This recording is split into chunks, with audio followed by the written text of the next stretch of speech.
మగోళ్ళందరికీ, పెళ్ళైన మగోళ్ళందరికీ భార్యలు కూడా దేవుడు వేసిన భిక్ష.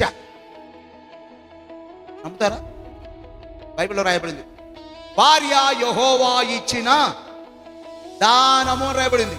ఏమని రాయబడింది? దానము అంటే దాని అర్థం ఏంటంటే దేవుడిచ్చిన దానం భర్తకు. అంటే భర్త ఇప్పుడు సపోజ్ ఒక పెళ్ళి పట్టుకొని నాకు భార్య కావాలి, నాకు భార్య కావాలి, నాకు భార్య కావాలి, నాకు భార్య కావాలంటే నా చెల్లెలో దియ్యమనేసి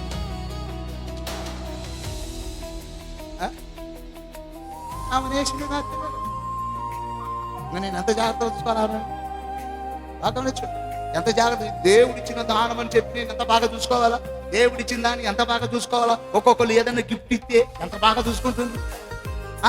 ఏదన్నా ఒక చిన్న గిఫ్ట్ ఇస్తే ఎంత బాగా చూసుకుంటారు, దాన్ని ఎంత భద్రంగా పెడతారు.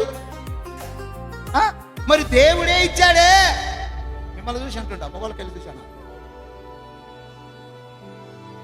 దేవుడే ఇచ్చాడే దానాన్ని, నువ్వు ఎంత బాగా చూసుకోవాలా భార్యను.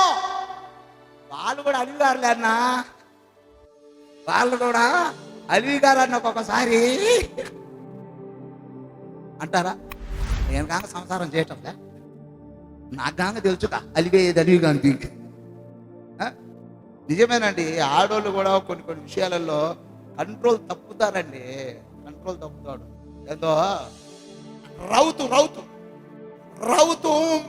మెత్తనైతే గుర్రం 3 గాల మీద లేస్తుంది. అదే మగోడు ఒక్కరో ఏదో పాపములమ్మని చెప్పి ఒకరు మంచిగా తూకుంటా, ఒకరు ప్రేమతో తెయ్యం ఇంకెత్తు కూర్చుంటా జాగ్రత్తగా. భర్త అనగా ఏనువాడు.